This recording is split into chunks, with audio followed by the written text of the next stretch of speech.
The following podcast is for mature audiences only. Listener discretion is advised. The views and opinions expressed on this episode are those of the individual speakers and do not necessarily represent the views and opinions of EMX or EMP, but whether it does or not ain't none of your goddamn business. I am Magneto. You are nothing.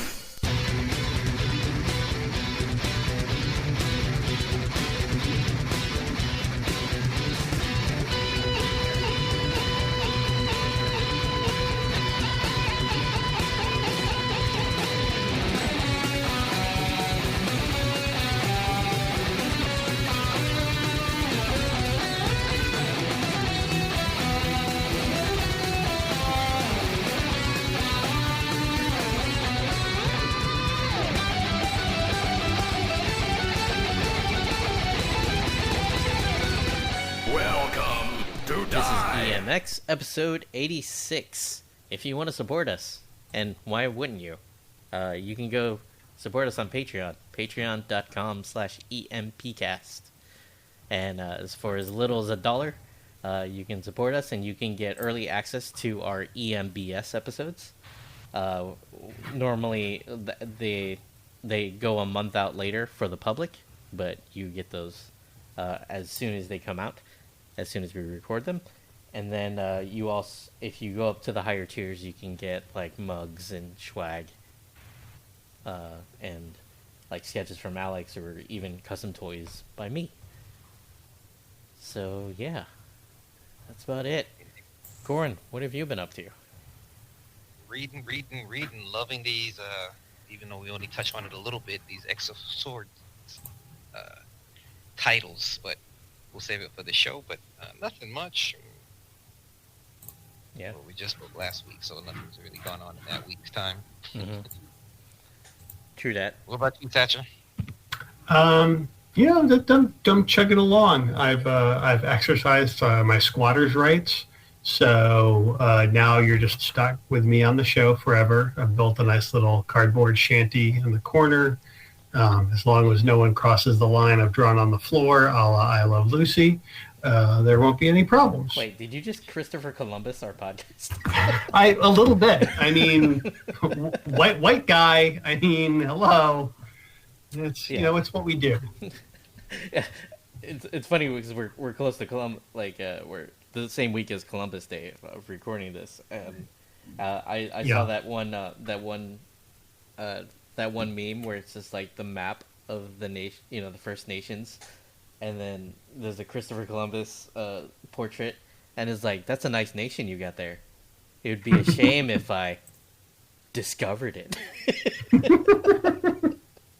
Yeah, it's like the joke of like a Columbus Day sale should just be like wandering into the store and just claiming things as yours. Like, no, I found it. Now that big flat screen, I discovered that. Yep. Let's discover that in my truck. Let's go. But yeah, no, I mean, things are chugging along. I'm slowly getting my mojo back. My animals are not actively trying to ruin my life anymore, just passively in the way that they do. Things are going all right. Good. Yeah, I think I finally got my commission list down to singular digits. Plus. So I got a bunch of them finished like this past week, so that's nice. And that's about it, really. But yeah, I guess we didn't really officially say it, but Thatcher's gonna be a permanent host on EMX. Yeah, you had your chance to vote me out. You decided to go for some other third party. You're voting your conscience, and you were like, "No, I mean, I want to vote for the podcast host that's more aligned with my values." Well, now you're stuck with 4 more years of me. See, live and learn. There's lessons here, people. Lessons, actions, and consequences. We're going to stack this podcast with so many activist podcast hosts. It's going to be ridiculous.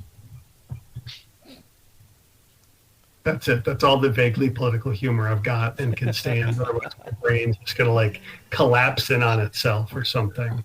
Oh, yeah. All right. So let's get things rolling. Welcome to EMX. I am Corwin, and with me is Viet. Hello. New permanent host, Thatcher. Hello. And with us is special guest, Rockin' Mr. Magic from the @Geek Nation. Welcome to the show. We hope you survive the experience. Hello, gentlemen. I'm pretty tough. I'm from Detroit, so I think I'll be all right. So that handle, @Geek Nation, is that your Twitter handle or? Yeah, @Geek Nation is the Twitter, Facebook, and Twitch handle for the collaborative that is Geek Nation, where we combine the jock and geek worlds into one. Okay. And I was telling him before the show, like those are two things that you don't usually see going together. So it's pretty cool that someone is out there, making that happen. Well, I appreciate it. That's pretty much how we got started. Yeah. I just imagine like normally there's a contention between the two, Yeah. And growing up in that, nowadays it's less of a contention, but in the 80s and 90s, if you were a jock, you weren't supposed to be watching anime or reading comic books or cosplaying or, watching Star Trek or anything like that. And if you were into those things, then you said things like sports ball or condescending things of that nature. So, I found myself in the middle. And I found a friend who was also in the middle, and we decided, hey, let's start recording these very down the rabbit hole conversations we end up having that combine these two worlds. awesome. How many? So is it a network? It's a network of us. So we have multiple podcasts. We have the original Geek podcast, which is our primary show, which covers that entire very wide umbrella, and we have a pro wrestling focused podcast that's called Breaking Ring Rust, and currently working on a football retrospective that I'm planning on dropping in 2021 on the Michigan Panthers of the USFL, co-starring my uncle who was a running back on that team. Oh, awesome. Nice. You're going to be busy. Yeah. We're I've been actually probably busier during COVID and being COVID laid off than I was actually working, Ouch. trying to create this content out here. It's hard. I mean, yeah, like as we've talked about on this show and on EMBS, like the COVID and all this stuff, like it's just been a metaphorical sledgehammer to my creativity nuts. So they're slowly coming back, which they're retracting from my metaphorical torso. Well, as EMX, this is a podcast pretty much all about the X-Men. So one thing we do ask, guests who come on the show is, what was your first exposure to the X-Men? Wow, first exposure to the X-Men.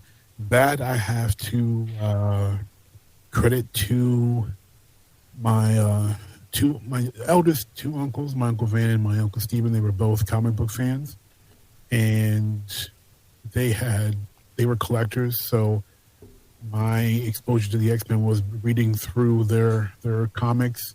One of them gave me it's probably the first X-Men comic that I can recall ever owning is the Phoenix Saga, and it was an original.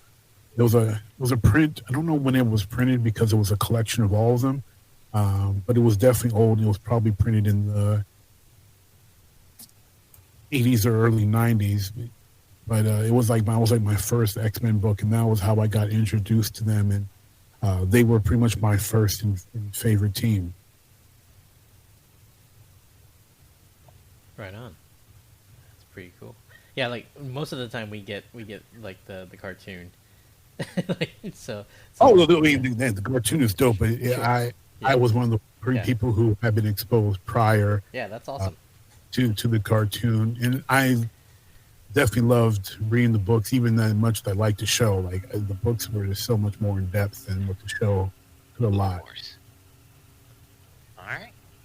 Well, we're going to get into it. So this will be 1 hour of uncut, uncensored, unscripted conversation about the X-Men books from September 2020.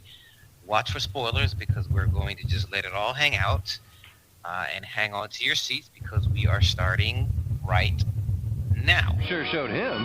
Shut up, you puny little geek. All right, so Mr. Magic, you are the guest, so you get to pick the first book on the list. Anything you want to talk about, and you don't even have to review it. Just tell us your thoughts on it, what you liked, what you didn't like. We don't review unless you really want to get into it. No, I'm always down to get in. So let's just start with the first one that was on the list you had provided me, and that was Cable number 4. All right. Cable number 4, written by Jerry Duggan, art by Phil Noto. And yeah, well, what do you think? Well, this is the first. I hate myself for getting so behind on this current X-Men run because I was, and still am, enthralled by it. But I got behind. I consume a lot of media because my podcast is so wide in the range of things. So, I'm watching sports, I'm watching TV, I'm watching film, I'm consuming a lot of media. I'm playing video games. Yeah, I mean, it's if you were just reading comics, you still wouldn't be able to do it. Right. It's a lot. They keep making more. Like it's ridiculous. I'm happy for it because I hated as a kid being caught up on comics. I like having a backlog because then I know I like the feeling of not being able to catch up when I'm reading things. So, yeah, I got a bit behind myself, mad about myself at that. So I really hadn't experienced any of the Cable solo series, and I was still kind of with, what I'm calling Kid Cable in this run. So this was my first full book that was focused on him, and it definitely helped me have a stronger appreciation for Kid Cable, as I like to call him. And seeing the connection in this book with what I would say our main line Cable and the loop essentially that he's in was also kind of cool. And I'm like, now I got to go back and read the first 3 issues of this so I can kind of get the full gist of what's going on. But I definitely liked the book. It definitely stood decently on its own and told the story of him and the sword, and I keep wanting to call them Titans, but they're not Titans. The Space Knights? Yeah, Yes, Space Knights. Space Knights. And his dealings with them, and how important this sword is going to be to the story. Were you? Go ahead. I was just going to say, I love how they use a lot of Back to the Future / Bill and Ted's time travel logic. Yeah. For this to solve it, like that's just like, oh wait, but if in the future I put a nuclear bomb in this arm, boom, problem solved. It's like, yes, why not? Time travel makes everything so much easier. Yeah. The only way it would have been better is if they had been like, all right, in the future, when we get out of this, we're going to time travel back to this point and put trash cans on all their heads and then just run away. Yeah, I noticed that too. If they had pants, we'd pull their pants down. Exactly. It's like, boom, it's everybody tie their shoelaces together. I do like the fact that we call him Yable as young Cable. Okay. I do like how he was kind of surprised by what he found in the arm, and then we see what older Cable did. So that is an interesting loop. Did you ever read the ROM series back in the day? I don't think so. No. Okay. I probably have read some of it, but I'm pretty sure I did not read all of it. It's still kind of new to me too. I mean, I read some of it in the X-Men back in the day. He showed up here or there, but never actually is real serious. So it was cool to get the little intro to the people right here at the beginning of it too. Yeah, it turns out they're assholes. Like, Like, oh, you know what? What are you doing over there? Jaywalking? Yeah, okay. Well, tell you what, here's what we're going to do. We're going to take your brain out of your body. We're going to put it in a robot body. And then we're basically going to make you a robot space cop that works just for us. And then maybe one day in the future, we'll put you back in a regular body. Sure hope the planet doesn't blow up in the meantime. Anyway, here you go. Here's your robot body. Go out, have fun. Let us know what you're up to. Yeah, your problem. I don't know if it's all that. I mean, it seems to be a Summers trait too. Which part? What are you talking about? You lost me. For it just seems to be that that every. Oh, wait, you were talking about the Space Knights. Space Knights. Yeah. Okay, Yeah. I thought you were talking about Cable himself because he is he's got a bit. I mean, all the Summers seem to have a whole a-hole. Oh yeah. That's hardwired in the DNA. Yeah. It's like, I'm thinking he's a Summers, duh. Yeah. Oh man, we're in an emergency, or something might be on their plane. I don't know. Let's just throw the fucking kids out with a parachute. I guess. I don't know. They'll be okay. Yeah. We're over Alaska. Nothing bad happens in Alaska, right? Yeah, they'll be fine. If they get cold, they'll be preserved. They'll be all right. Yeah. I do love Phil Noto art, though. I mean, the dude is talented. Oh, he's so good. His designs, I don't think I'd mentioned this on the previous issues, but his designs of the different Space Knights that show up, like they're so delightfully retro, like really, going back to that like 70s, 80s ROM stuff, but at the same time he's able to give them some cool and interesting looks that go with this whole like, here's a boxy head with some lights on it. Like they all kind of just look like Knight Riders with legs, but somehow like he makes it work. Yeah. I laughed when I looked at them. I thought they looked like Beetleborgs. Like it's great, but and it's like, oh, they're all hardened criminals that fly around, they've been in stasis and fly around in space.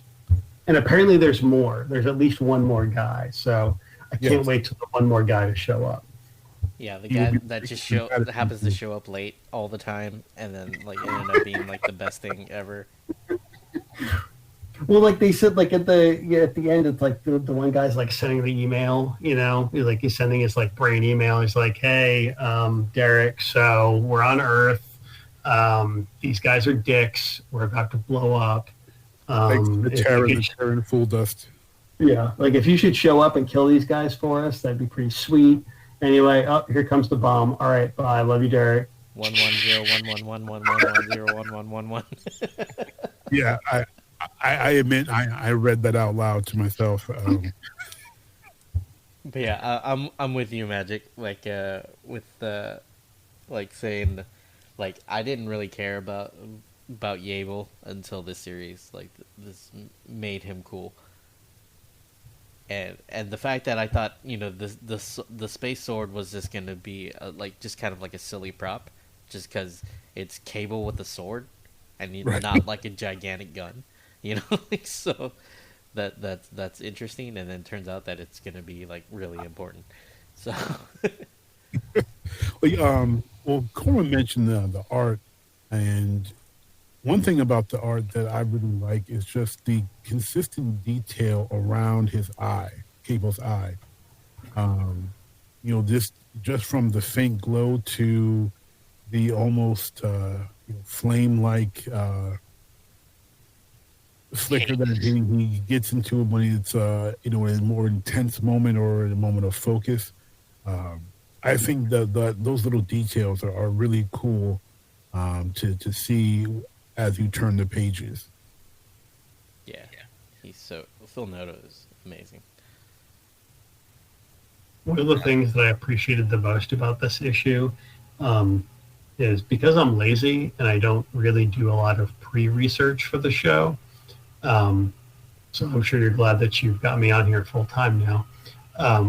I don't look up ahead of time what the reading order is supposed to be, and usually like I'm reading them all at once. So 99 times out of 100, Cable is the first book I read because it shows up alphabetically in my files. This month, it happened to be when I get to the end, I'll be like, all right, I'll get to the end. I'll have the reading list and I'll pick it up from there. So far, this hasn't been a problem. this month it was at the top of the batting order, and I was like, oh, it's perfect. I love it. Nice. I love the family moment at the end. Just the whole Summers clan all there eating dinner together, and it's just like, yeah, it's like something not to be in a hurry to grow up. It was nice. Yeah, it's like, are you gonna stay for dinner? It's like, Mom. I'm gonna run out and do this crazy stuff, and I have to destroy some space knights. Come on. You recognize some of the time. I don't want to eat with Grandpa. He doesn't have any powers. Grandpa's whack. He's being a space pirate is lame. There, I said it. We'll keep it moving. So my pick, I'm going to go with Giant Size X-Men Storm, written by Jonathan Hickman, art by fabulous Austin Arterman. Ah, gorgeous stuff. I really enjoyed the book. You're kind of drowning out, Corbin. So, bring the mic closer to my mouth. Can you hear me now? Yes. That's best. All right. So I was saying, the art, of course, is fantastic. And once you throw in Phantom X, M, and a little bit of Emma, it's like, okay, all the people that I love the most.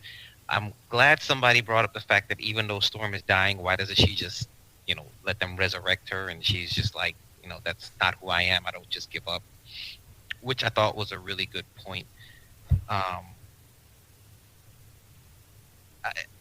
This was just fun and gorgeous, and I love how there's little things that kind of connect through the whole thing. Like at the very end, I don't know if you guys caught this, but the being that's created, the symbol that it makes on the orb and everything matches the key that Magneto got back in his X-Men, Giant Size X-Men Magneto one-shot. So there's little things that Hickman kind of seeded and peppered through it all that I'm really interested in seeing how he puts it all together. Yeah, it was nice to finally get kind of like all the pieces of the puzzle that the giant-sized stories have been doing. Because honestly, they felt like they've been kind of all over the place. Like good standalones, but also kind of like, here's a random story about Magneto. But now when they, like, the way he sort of like brought them all together, especially with the Phantom X one from last month, quality stuff. And yeah, you're right. Daughterman, he's a pleasure to look at. I could look at his shit all day.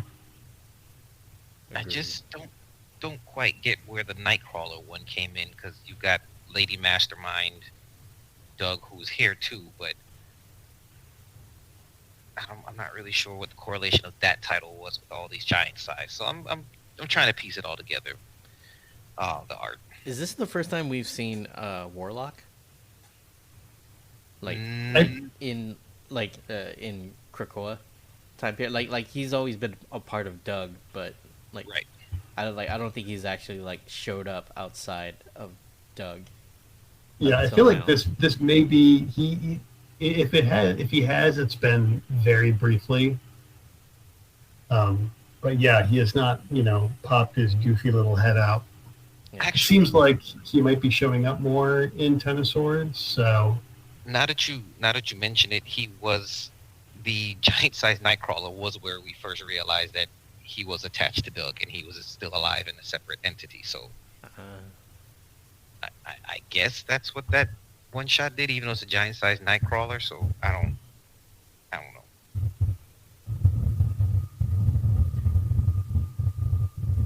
But is this the last one of these? It is. I wasn't sure if we were going to get. So basically, we're going to have whatever this thing that Magneto, I guess, has the key for, probably won't show up for another little bit.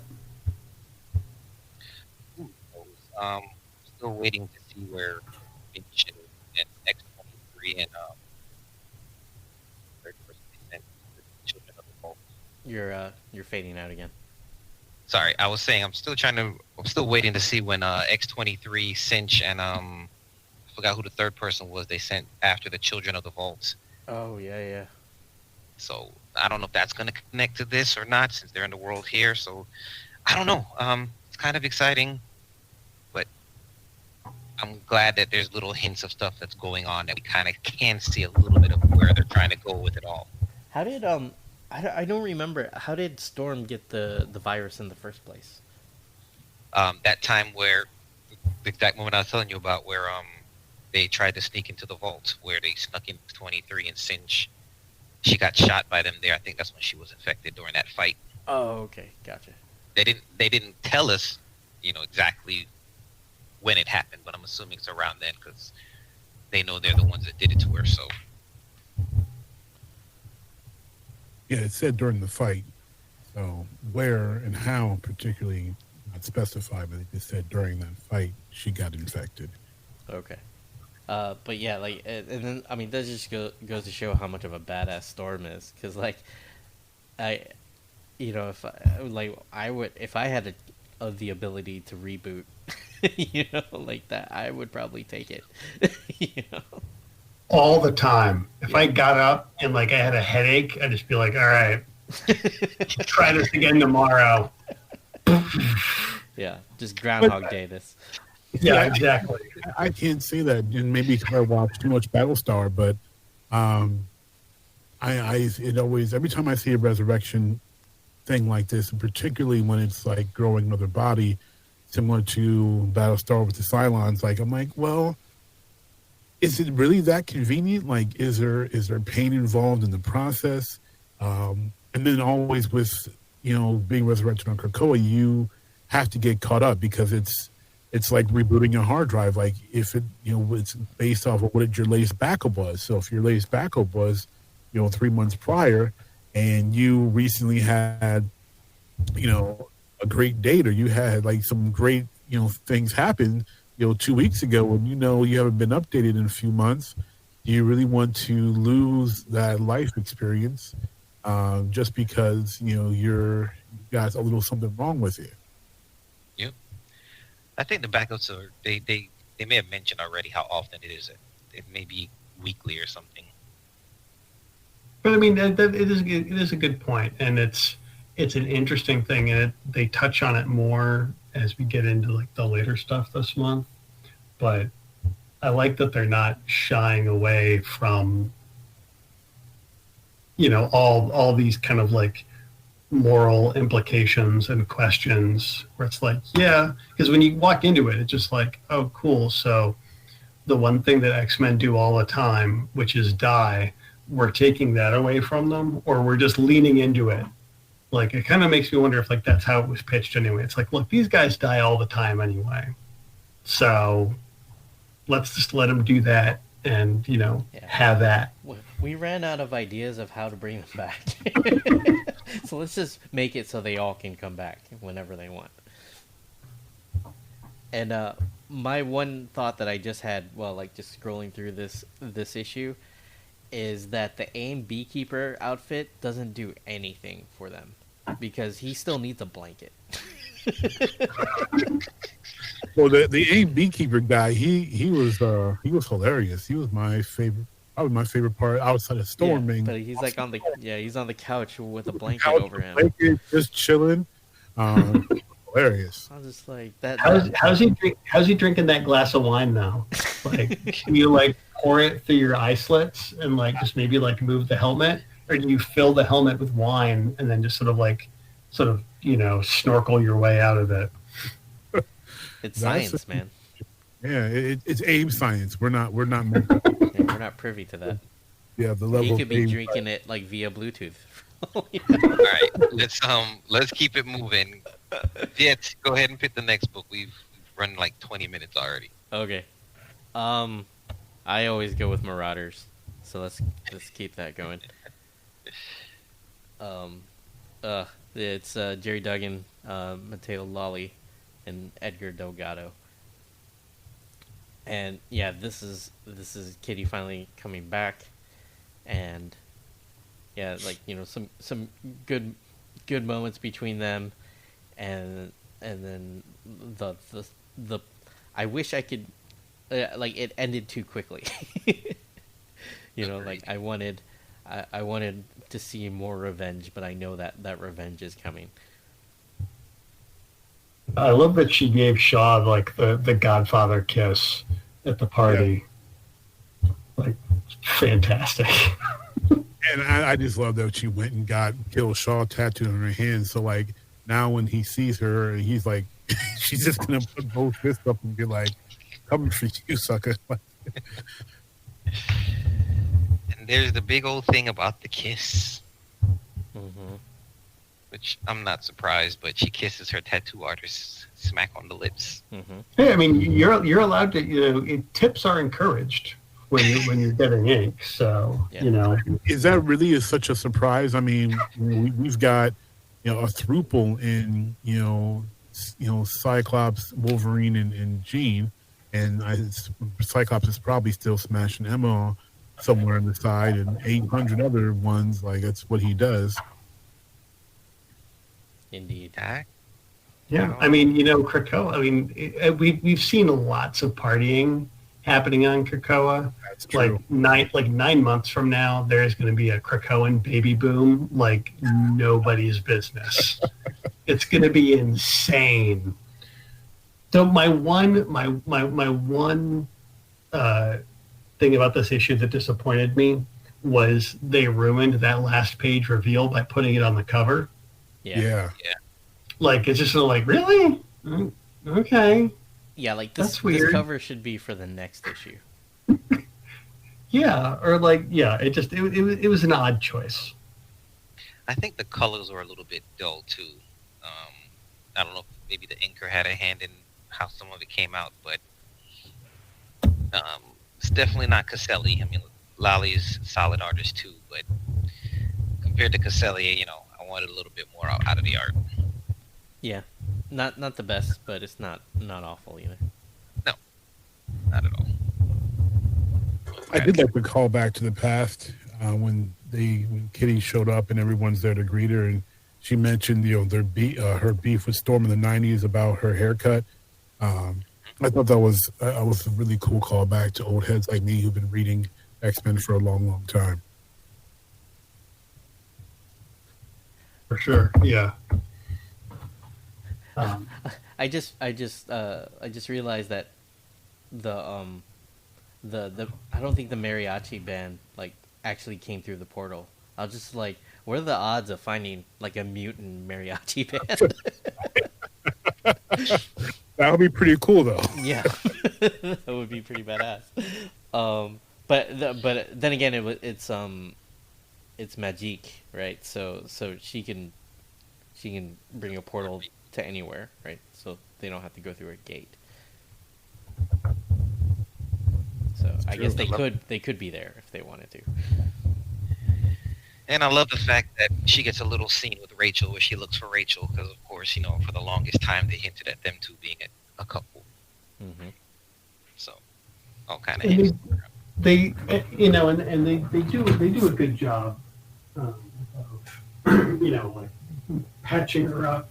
I think with the exception of Wolverine, patching her up with all of these people that she's been very close to over the years, like Nightcrawler and like the like the original Excalibur people, Storm, like Magic was saying, it's the closest people to her. Yeah. The only one that went out was Colossus, and that's obviously the one she has the most history with. Yeah, and clearly he's got his own shit going on. Clearly, yeah, he's. Oh, yeah.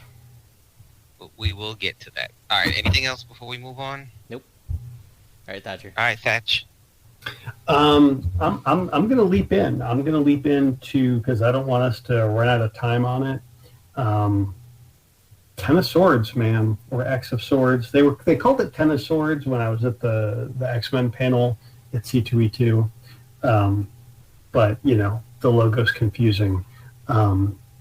Wild shit, man. Some like Jonathan Hickman. I don't know what goes on in his brain, but it'd be a fun place to spend a summer. Like when I first brought up the book, and it's like, oh, this is really large, so this is going to be interesting, and just the amount of just insane sci-fi world building that he throws into here with like, oh, here's Apocalypse's original children who, look like 18 metric tons of badasses. Here's all this wild shit with the other world that has been tying into like the entire Excalibur run that we've all been sort of like, this is good, but what's happening? It's like, oh yeah, this is why we're doing that. This is why we've been doing 12 issues of Excalibur and, with Apocalypse and all this jazz. It's, it sets up the premise for the whole, this whole 22-part crossover. I was like, Jesus Christ, like that's like, okay. But I mean, if they're all like, if they stay at the level that this first part and then the following X Factor issue had, we're in for a hell of a ride. I'm all in on what's going on here. So much lore, so much history. And like, when we were talking last month about like, Rockslide was playing that game with the summoner dude. Yeah. So when we were like, oh, what's going on with that? Well, here you go. Like, we're touching on all of these things that have been just sort of like B and C stories in all of these other X-Men books. And they've become, and here they are sort of coming full circle into like this first big major challenge that they're all facing. It feels very MCU to me, just in how they made a lot of really good, like you said, B and C stories, all centered around, the main confrontational story. And it definitely, and because there's so many different books to read, between New Mutants and X-Force and Excalibur and Marauders and just, X-Men, like there's so many to read that having these very enticing and attention-getting stories to tie it together is just really, really cool, and a testament to how great this writing of Hickman and all the others really is, and how much they've got to be working together to be able to keep on the same page cohesively. Yeah, this is written by him and Teenie Howard and who's the artist again? Well, Pepe Larraz was on the X or Ten of Swords creation. Sorry, go ahead. Yeah, that's like one thing, like, because I happen to read all the Ten of Swords stuff like today, and I did not get much sleep the morning before. So this is, I'm definitely gonna have to give this a reread, and but it's one of those things, like, if you like Hickman, this is Hickman as fuck.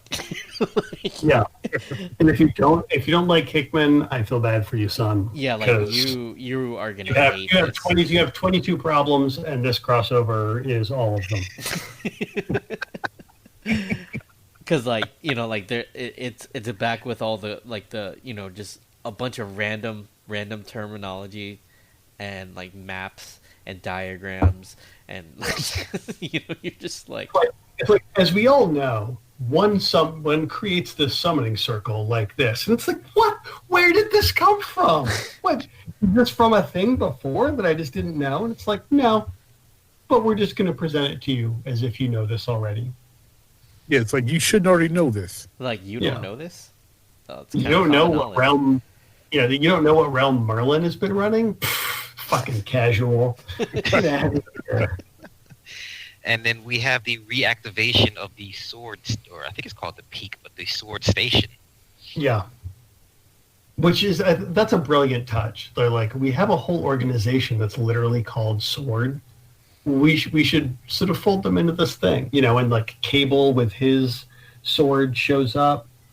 I wasn't 100% on where him and Scott and Jean went to Because it literally just says Earth, and then they're at a spooky castle. This may go back to, I believe, it may have been X-Men 1 where them and Storm raided that place and saved the mutant. Okay. I have to double check that, but I think that's where it is. Yeah. But again, like, here's the thing, like, all these sort of disparate things, like Cable's sword. Like, at first we're just like, oh, there's a series about Cable getting a sword. That's dope. You know, and then now it's like, yeah, it's a big deal. And one of my favorite parts of this is when Opal turns, I guess he's the Death Horseman with the jackal head. He basically just turns him into a little kid. Yeah.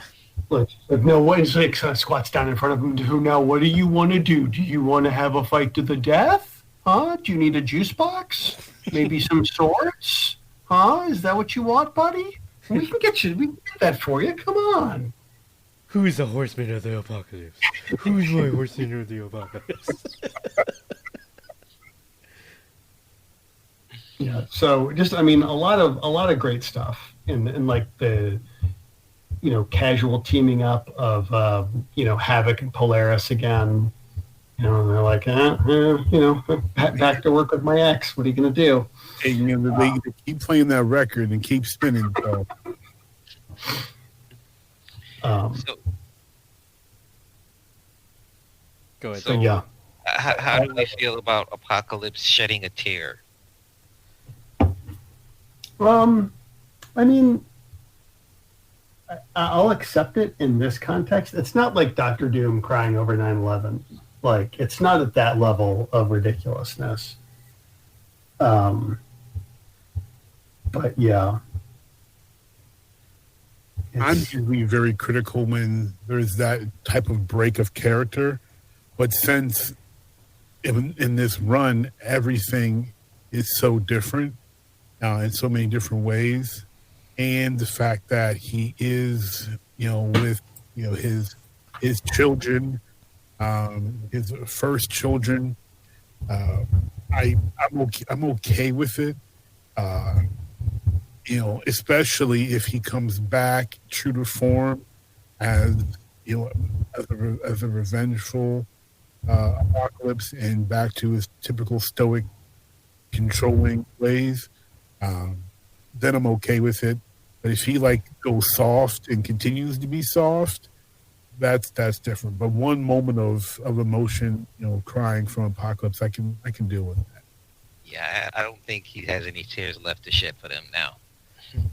Yeah. I guess I think we talked about it on your show, Magic. When we were talking about, like, yeah, it's weird that Apocalypse is like a good guy, or that he cares about people. Yeah. And then we get to the part where he like sacrifices the Eternals, and then you're like, there it is. Yeah. Yeah. That's the Apocalypse we know and love. Yeah. There we go. I think it's in. I don't know if it's in this issue or if it's in the Excalibur issue. But when Richter tells him, he's like, yeah, you're all cool with sacrificing stuff, just as long as it's not you. Yes. You know, and that's the perfect like villain log line for Apocalypse, and like so many. Richter, though, I think it was Celine or Gideon. I think it was one of them two. Yeah, it may well have been, but yeah, that's all about him, and pickups to Chandra for avoiding his mess yet again. Yep. Until Gambit just said, like, not so fast. Yeah. He gets the old ex-wife paperweight. Yep. But yeah, and then the follow up. You know, I guess we can just roll right into the second part in X Factor. Sort of like the incredibly dense, but still really good, like follow up of, all right, so that didn't go well. Now what are we going to do? And the thing I loved the most about it was the way they fuck up those resurrection protocols. Oh, and yeah. everyone like it's because it's, you know, we've already taken it for granted that it's like, oh, you know, I mean, look at Kid Omega. He's died like 8 times, you know, and it's just like, all right, he's going to be back. It's fine. And then, like, you know, you see Rockslide get killed, and for a moment you're like, oh man, that sucks. And it's like, oh no, that's cool. We'll get him back. We'll get him back. And then the way they explain that it's like, oh yeah, because you die in Otherworld, and it could, you know, pull in like in a different dimensional version of this person. There's a lot of cool ideas in that, and I hope that they don't get wasted. I'm sure they won't, because Hickman's probably has this planned out to, like, you know, 6 years down the line or something. Right. Which I'm okay with. Yeah, I love it. I love that stuff. So on this issue, it's written by Leah Williams with art by Carlos Gomez and Israel Silva on colors. Yeah, and it's good. It's good stuff. Like, you know, the making it looks like it was a little bit extra sized. You know, their little riddle about, like, hey, who's got swords? I'm glad that they, you know, they went and explained it, but it's like, you know, you're reading it and being like, oh yeah, that's that guy. Oh yeah, that's definitely Wolverine. You know, it's like, and when they, I don't know if it was in this issue or the last one where they named the swords. I'm just like, oh, that's cool. Yeah, creation and prophecy. Right away, it's like they start already giving answers, which I really like. Of course, you can pick up on some of them. But then just at the end of the issue, it's like, boom, this is this. So they didn't waste any time telling you. I like the fact that they have to sign paperwork, and we get to see all the boring paperwork on documents. I was like, yeah, that feels real. That's like, nice. Like that, yeah, that alone might dissuade people from overusing the resurrection thing. It's like, yeah, I realized that you got a hangnail and you were irritated, but, you know, we have a backlog, so that's why we waited 2 months to resurrect you. Yeah. And sorry, not sorry. Don't do that again. And by the way, our you have to get this paperwork notarized and in triplicate. Yeah. In triplicate, and the mutant that has the mutant power to notarize is actually dead. So we've got to get the whole thing. Oh, this is a 1087. You need a 1034. Now, I don't know. You got to go back to McCoy and you tell him that we talked about this. You can't use a 1087 for this. Hank should know that. Come on, it's Hank. Yeah, come on. You can't triple stamp a double stamp. All right. Let's keep it moving. So magic. Was I the only person when they were naming all the swords that I was trying to do it to, like, we didn't start the fire? By the end of this crossover, one of us needs to write a "we didn't start the fire" version of what happens with these swords. Okay, sorry. Didn't think so. All right, magic. You get to pick the next book. What do we have? So there's Hellions. To Wolverine. All right, go for it. Wolverine number 5. Yes, Wolverine number 5. Percy, Bogdanovich, and Wilson. Honestly, you know, I'm a Wolverine fan. I'm not like a huge. I'm not one of those like Wolverine's the greatest ever type people. But I've always loved Wolverine. Possibly because I have been behind. This book kind of bored me. I hate to say it. But I was a little bit bored. And I've never really enjoyed a lot of the vampire stories that involved him. I don't know why, but I was like, oh great, we're into more vampires. More vampires are messing with his blood. And it's just not much. The page just seems like not much happened for a whole bunch of page turning. Yeah, I agree. Yeah, I'm not the only one. So I was like, man, this book is kind of boring and not very Wolverine-like. It comes in waves. Like when it first began, it's like, oh, okay, retreading the same old story arc again. somebody taking control of his mind. And then by the second or third, she's like, okay, they kind of brought it back to territory, and then it dips again, right back into the old stories that we already know and seen before. So it definitely comes in its waves. I do like the fact that Wolverine's blood is different and how they're really getting in depth with the science behind it.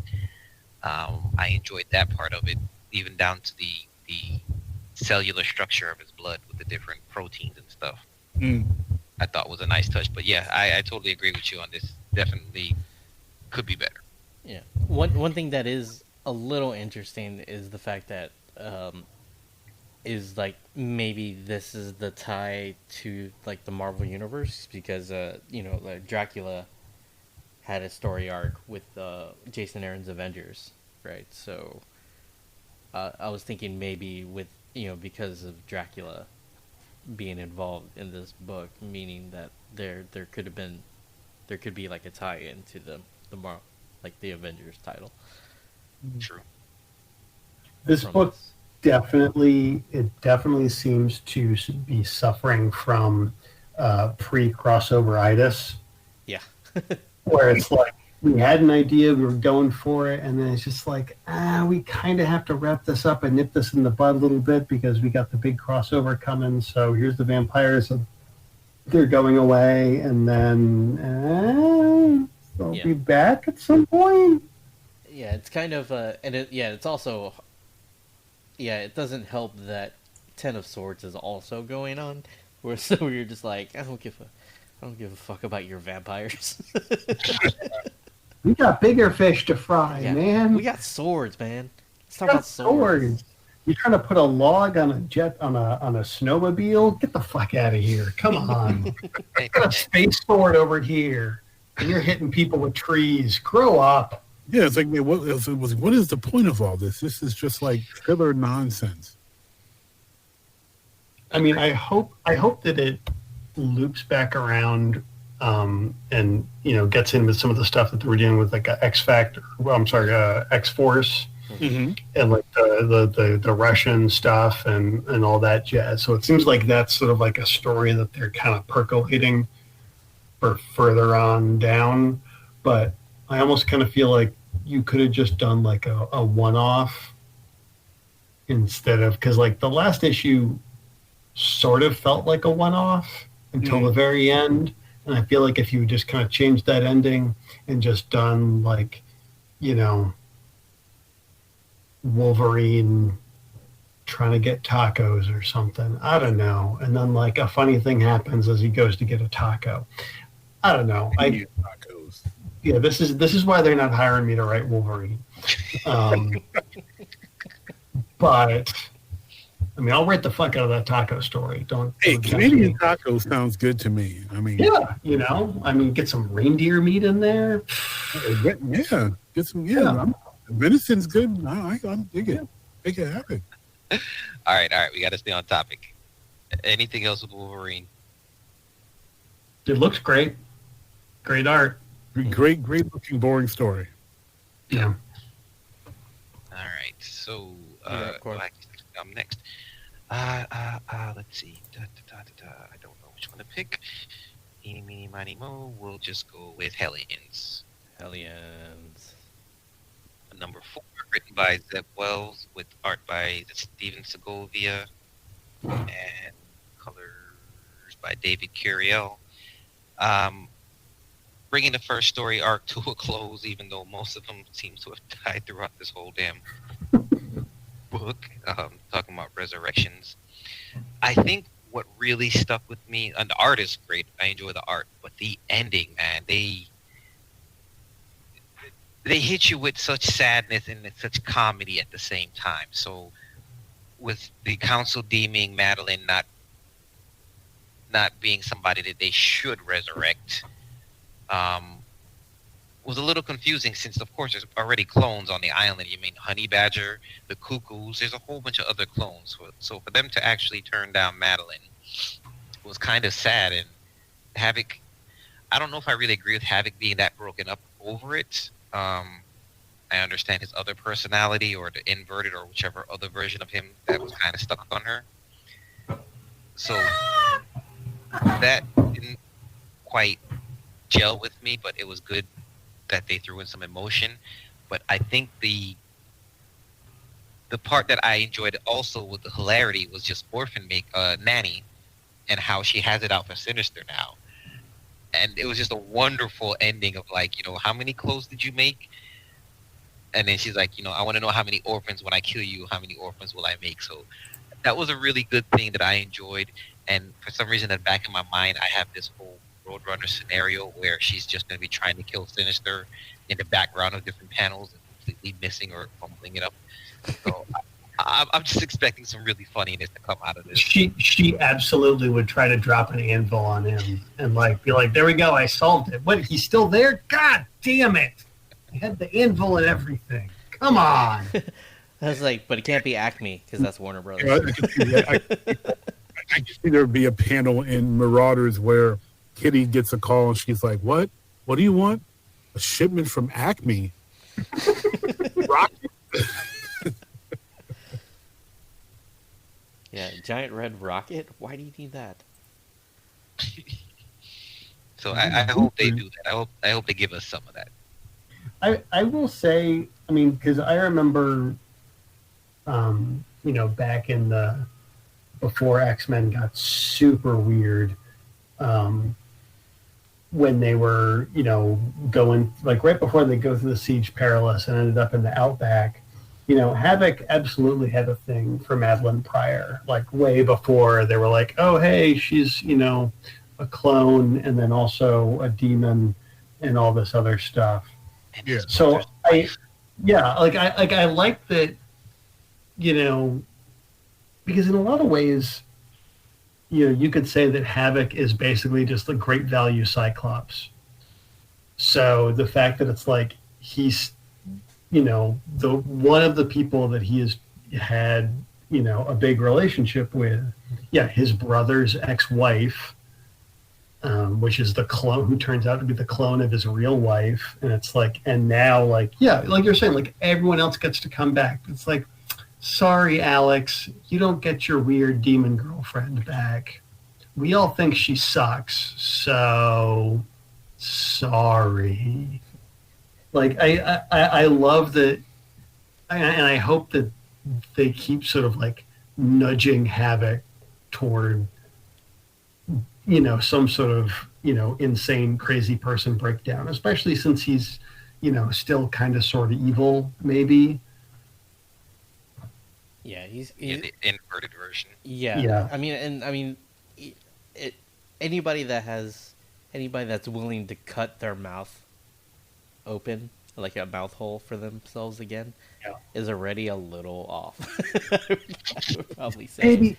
Baby, I love you so much. Let me cut open a new mouth hole so I can kiss you with it. Like, you've got problems. Yeah. Like, for real. Yeah.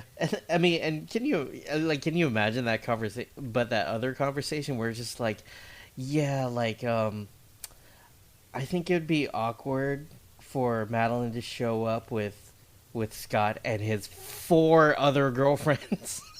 Right. Like, really? This is where we drawing the line. The only way they could make it worse is if they bring Madeline Pryor back and she's there and she sees them and she's like, you know what, Alex? I just don't think it's working out, and I think I'm going to try to make things work with Scott. Like, he would just lose it. Yeah. Right. What, again? We could be number 5 in the roster? And here's the thing: does Xavier even have a backup of Madeline? I can't imagine they would. There's just too much beef with Madeline. The X-Men. One thing is, if not, they're all petty. They are like the kings and queens of petty. So they wouldn't, just on pure petty principle, they would not bring Madeline back. You know what? Too much there. What would have made it even better is if Cyclops came with Beast. And then Beast could talk about, I guess, when he was younger, the young Beast, and how she manipulated him and stuff like that. If they would have played that in there, it would have been perfect, because Beast is such a jerk already. Well, and also, too, like, not only are they not bringing Madeline Pryor back, but they're going to bring back all the rest of the original Mutant Massacre Marauders.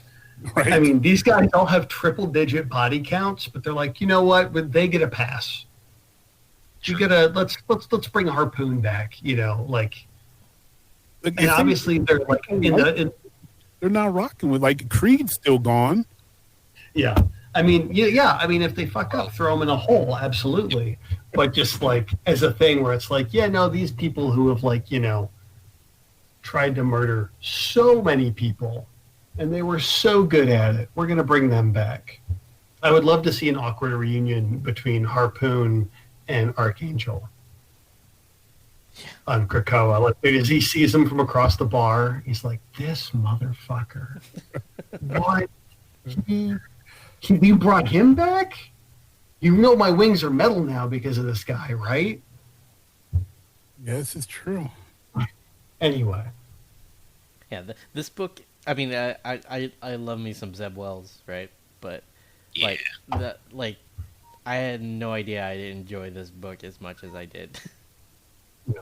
It is a delightful dumpster fire of horrible people making bad decisions, which is one of the tent poles of the X-Men universe right there. We're in the 10-minute warning, so we can start running the lightning round. Well, we actually don't have a lot of books left. 1, 2, 3, 4. So it. All Go right. ahead and Yeah. Speaking of Beast and his bad decisions, let's go with X-Force number 12. Benjamin Percy, writing. Let's see.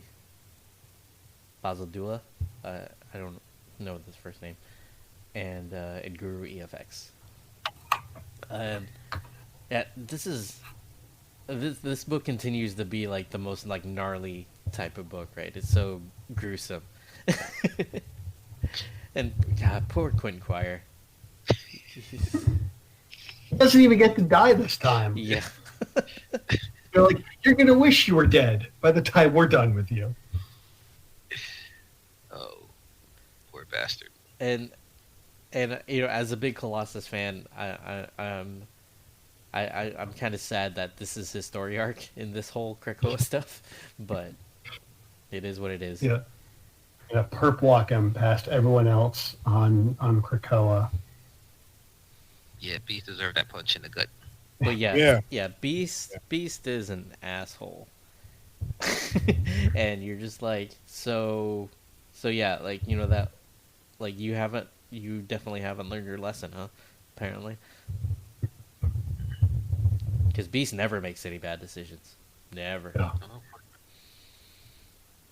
And he's always the paragon of wisdom and virtue, and not this time.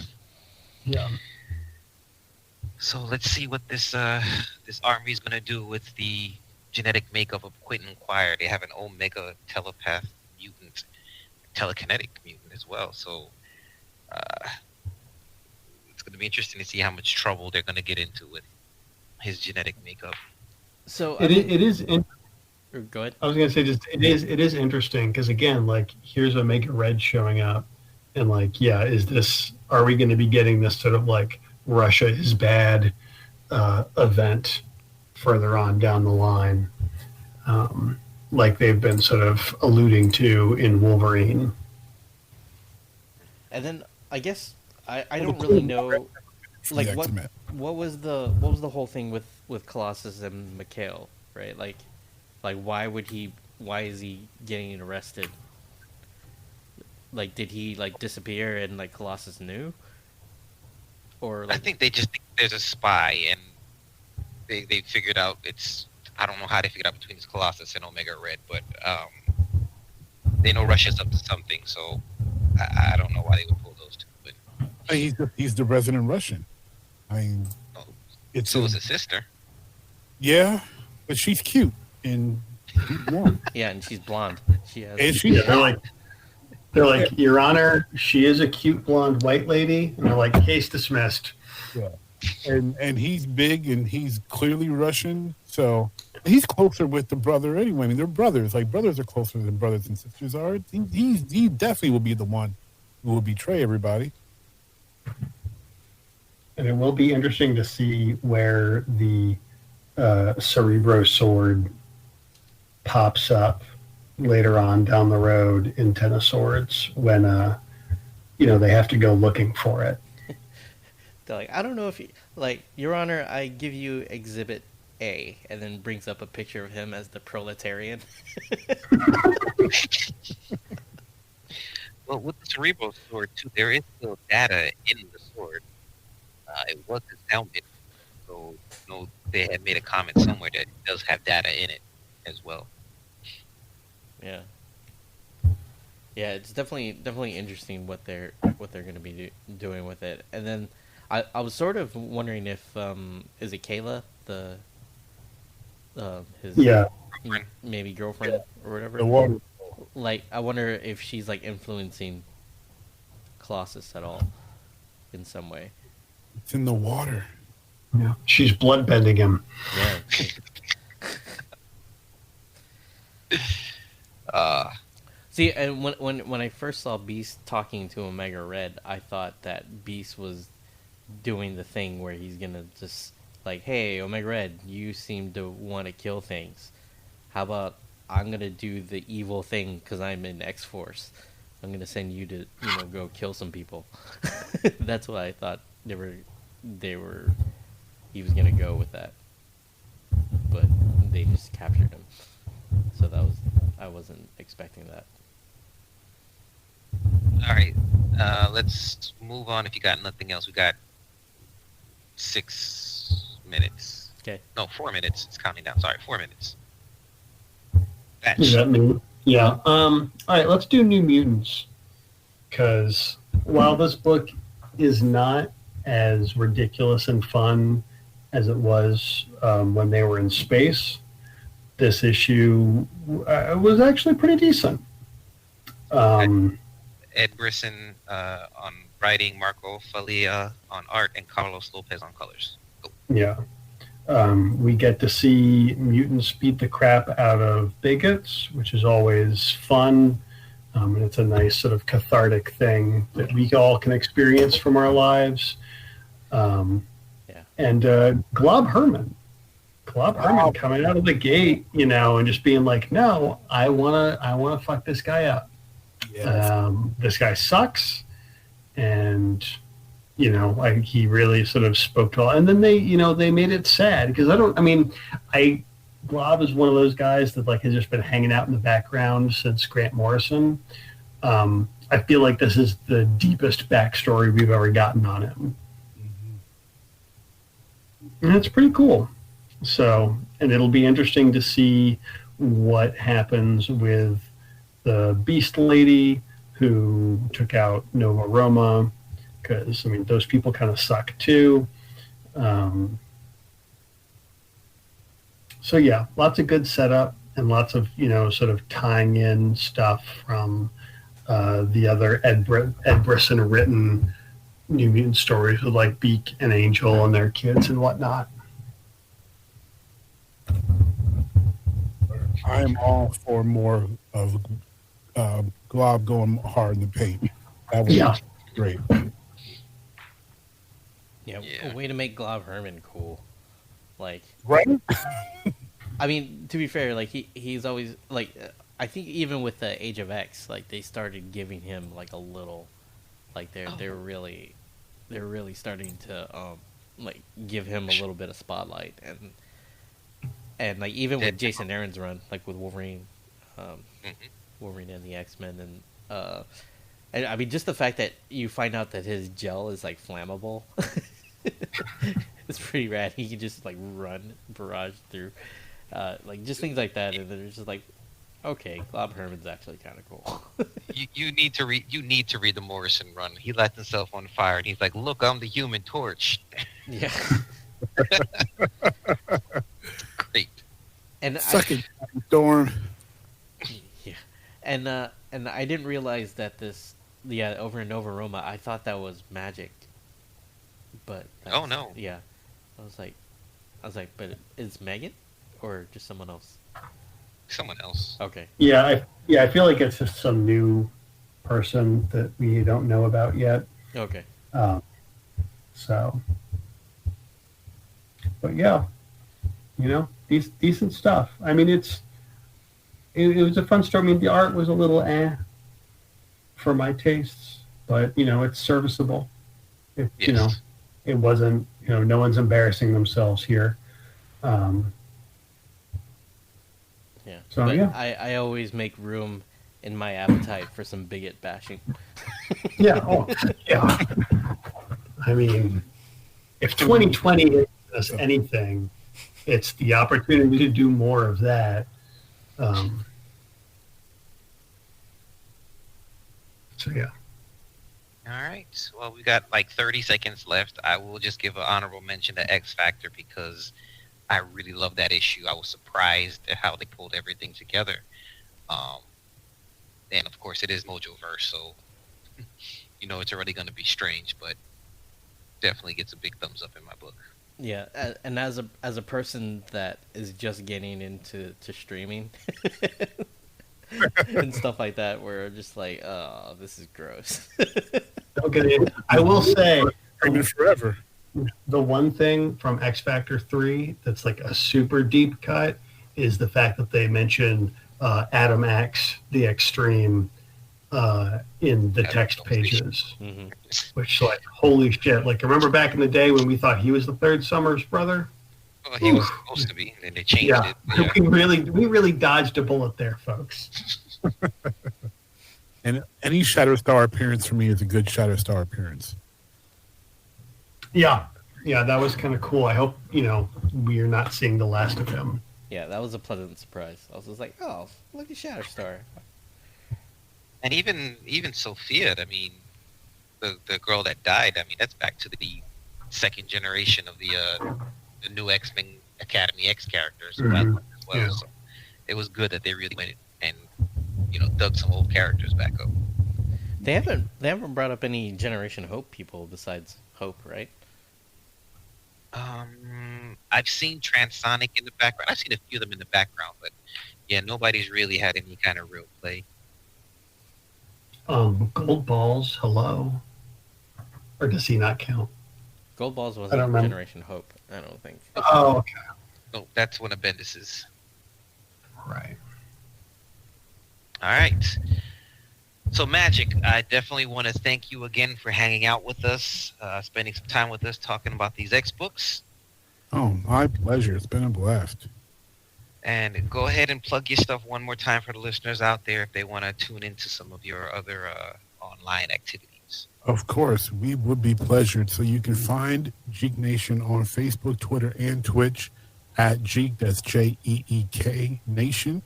You can follow me personally on Twitter at _ Rockin' Mr. Magic. That's just the word rocking without the G and then MR Magic. And definitely check out the original Geek podcast on any podcast listening platform. And if you're a pro wrestling fan, you can check out our Breaking Ring Rust podcast as well, where we like to pretty much just bash what WWE is doing because it's all bad right now. But we do Amen, brother. Of wrestling somewhere in there. But right now, unfortunately, it's mostly everything is bad except for heel Roman Reigns, which is the only good thing right now. All right.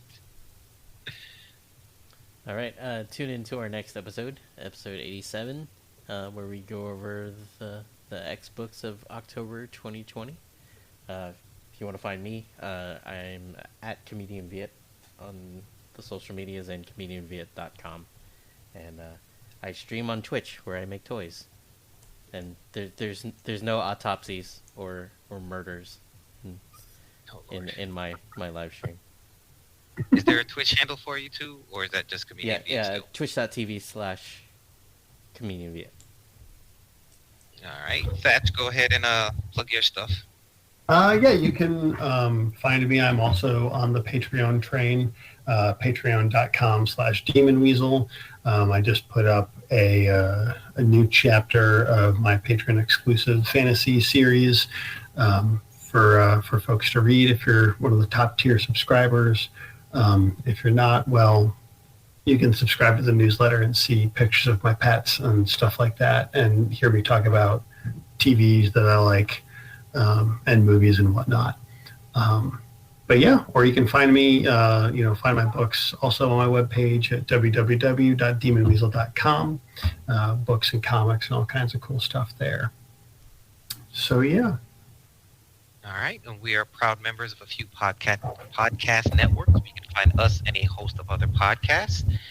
Comics podcasts at comicspodcast.com, as well as the hashtag TheCollectiveNet on Twitter. That's actually it. We will see you guys next month where we really get into the Ten of Swords, and I'm really excited about it, as you guys can probably hear in my voice. So looking forward to seeing you guys next month. In the meantime, jump on the our Facebook group, and come chat with us. Come leave some comments and some feedback and stuff that maybe we can possibly talk about or read on this show. With that, we're out. I still think they should have just made it XORDS, just Zords. Well, I guess they're going with the Tariot card, so it is 10. Yeah. Anyways. All right. Bye-bye, everybody. Bye.